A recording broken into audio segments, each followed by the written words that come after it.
Dialectique du maître et de l'esclave.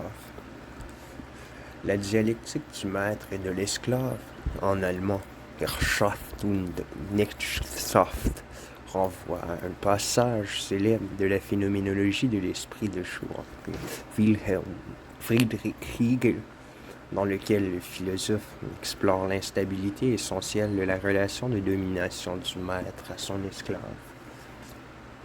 Concept.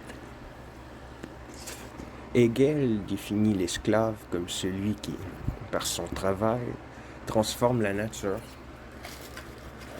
Il remarque qu'en travaillant, il accède à l'objet dans son côté actif.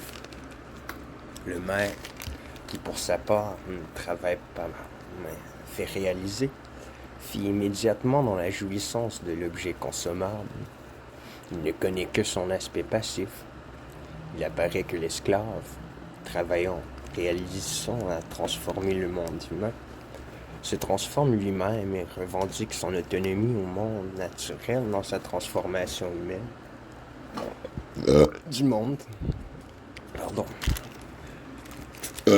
Tandis que le maître se rend étranger à son monde. Il ne reconnaît plus la reconnaissance qu'en fait l'esclave. Ainsi,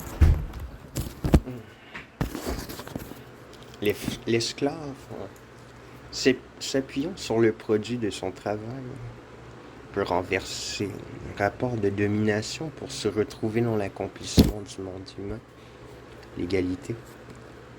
La dialectique du maître et de l'esclave se base sur la thèse paradoxale selon laquelle le travail aliéné de l'esclave est la voie de sa libération. Il est nécessaire pour le maître de reconnaître l'autre, l'esclave, s'il veut se connaître lui-même. Le conflit est inhérent à la condition humaine. Hegel dit d'ailleurs de la naissance de l'enfant qu'elle est la mort des parents. Deux êtres humains entretiennent donc des relations tendues. Il y a conflit. L'un d'eux va accepter de prendre des risques et va devenir le maître. La vie vaut ce que nous sommes capables de risquer pour elle. Il n'y a de liberté que par l'acte même de libération. Celui qui ne veut pas risquer sa vie risque fort la servitude. Cependant, une fois maître, l'individu devient passif, inactif. C'est son esclave qui travaille, qui s'accomplit. Ainsi, le maître devient dépendant du travail de son esclave.